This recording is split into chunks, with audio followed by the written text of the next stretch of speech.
নমস্কাৰ, মই নয়ন, physiotherapist from Guwahati. আজি আমি এই ভিডিঅ'টোত জানিম যে ঠাণ্ডাৰ দিনত আমাৰ কঁকালত বিষ কিয় বেছি হয় আৰু ইয়াৰ পৰা মুক্তি পাব পৰা 4টা একেবাৰে সহজ উপায়। ঠাণ্ডাৰ দিনত কঁকালত বিষ হ'ব পৰা কাৰণ কেইবাটাও হ'ব পাৰে। তাৰ ভিতৰত কেইটামান হৈছে, ঠাণ্ডাৰ দিনত আমি পানী বহুতে কমকে খাওঁ, যাৰ ফলত আমাৰ মাংসপেশীবোৰ টাইট বা ষ্টিফনেছ হৈ যায়, সেইবাবে আমাৰ কঁকালত বিষ হয়। তাৰ বাবে আমি ঠাণ্ডাৰ দিন হলেও 8 পৰা 9 গ্লাছ পানী প্ৰতিদিনে খাব লাগে। 2 নম্বৰ কাৰণটো হৈছে এনেকুৱা ধৰণৰ যে ঠাণ্ডাৰ দিনত আমি বেছি সময় ধৰি বিচনাতে থাকিব বিচাৰো। আমাৰ মনটোৱে নকয় যে আমি বিচনাৰ পৰা উঠি যাওঁ বা আমি বাহিৰলৈ যাই এবাৰ খোজ কাঢ়ো, সেইবাবে আমাৰ কঁকালত বিষ হয়। 3 নম্বৰ কাৰণটো হৈছে ঠাণ্ডাৰ দিনত আমাৰ চাৰিওফালৰ পৰিৱেশটোত কম তাপমাত্ৰা হোৱাৰ বাবে আমাৰ দেহত তেজৰ পৰিবহণ কম হৈ পৰে, যাৰ ফলত আমাৰ মাংসপেশীবোৰত অধিক চাপ পৰে আৰু সেইবাবে আমাৰ ঠাণ্ডাৰ দিনত কঁকালত বিষ বেছিকৈ হয়। এতিয়া আমি ভালকে জানিলো যে কি কাৰণত আমাৰ ঠাণ্ডাৰ দিনত কঁকালত বিষ হ'ব পাৰে। এতিয়া আমি ঠাণ্ডাৰ দিনত একে ঠাইতে বহি কৰিব পৰা কেইটামান এনেকুৱা ধৰণৰ এক্সাৰসাইজ জানো আহক, যিকেইটা এক্সাৰসাইজ কৰি আপোনালোকে ঠাণ্ডাৰ দিনত হোৱা কঁকালৰ বিষৰ পৰা মুক্তি পাব পাৰিব। প্ৰথম এক্সাৰসাইজটো কৰিবৰ কাৰণে আপোনালোকে এনেকুৱা ধৰণৰ এটা পিলো বা গাৰু ল'ব পাৰে। লৈ পেলাই আপোনালোকে এনেকে দুখন হাতৰ মাজত লৈ পেলাই এনেকে এবাৰ এইফালে আৰু এবাৰ এইফালে এনেকে নিবলৈ ট্ৰাই কৰিব পাৰে।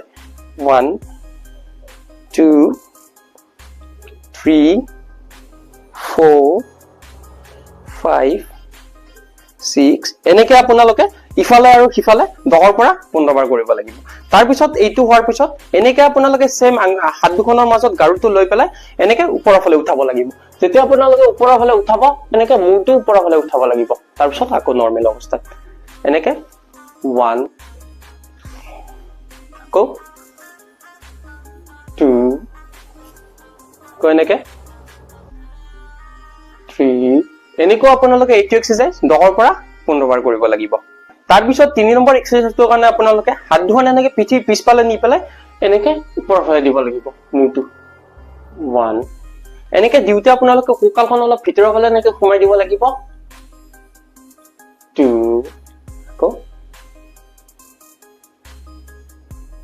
3 আকৌ এনেকে দি পেলাই আপোনালোকে 3 পৰা 5 ছেকেণ্ড হল্ড কৰিব পাৰে।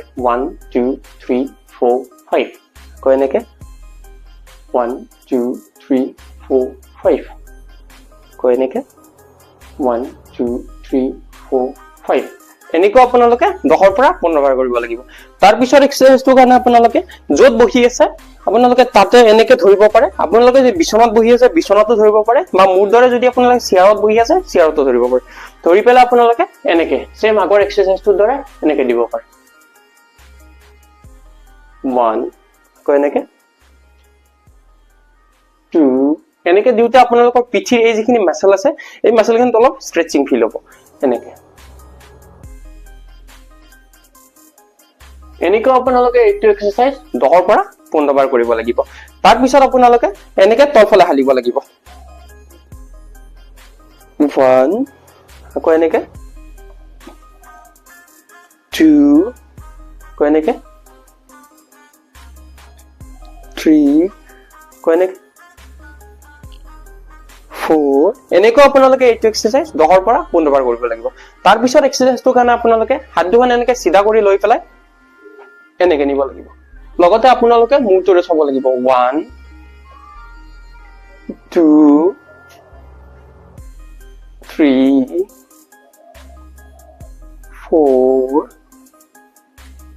5 6 এনেকৈ আপোনালোকে এইটো এক্সাৰসাইজ 10ৰ পৰা 15 বাৰ কৰিব লাগিব।